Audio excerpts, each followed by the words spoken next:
Rashmi respond to you. I'll let downplayed. Rashmi respond to you. Only a small correction there, that this is not a protest. This was an attack. Yes. Our flag was pulled down. Our embassy was attacked. People tried to get in physically. So it's not one of those protests that happens outside the embankment. But Rashmi wants to respond to you. Rashmi. Yeah, to add on, this was not a protest. This was an attack under the guise of peaceful protest. If you look at the embassy, the windows in the bottom floor, they've been smashed. They've been absolutely smashed. Even the glass at the doors to the embassy at the entrance, they've been smashed. There was an attempt to take down the flag and actually burn it because, I was there and I could hear people shouting. That there was an official from the embassy who came out in good time to take it away. What I see is that there's definitely a double standard in the way that this incident has been dealt with. When the police arrived, they arrived late, whilst the Indian High Commission has been attacked in the past as well by Khalistani elements. This is not the first time that it's being attacked in this manner.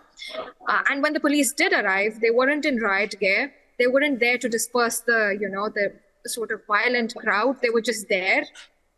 And today, this is I think the second day since the protest, and tomorrow, there's a wider mobilization that's being organized by Khalistan.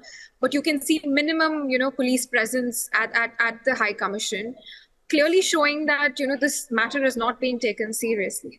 If you follow news reporting across the world, any other embassy being attacked, especially representing countries in the West, there's clearly higher degree of response. The response is sharper.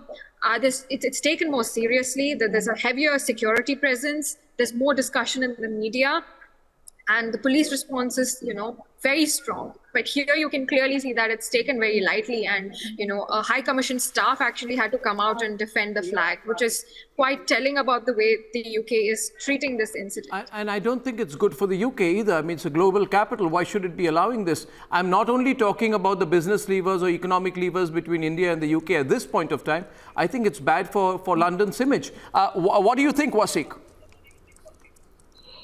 Well, yes, I think you make a really important point there. When we look at the response that was made against this so-called protest, which included political vandalism, it was shocking.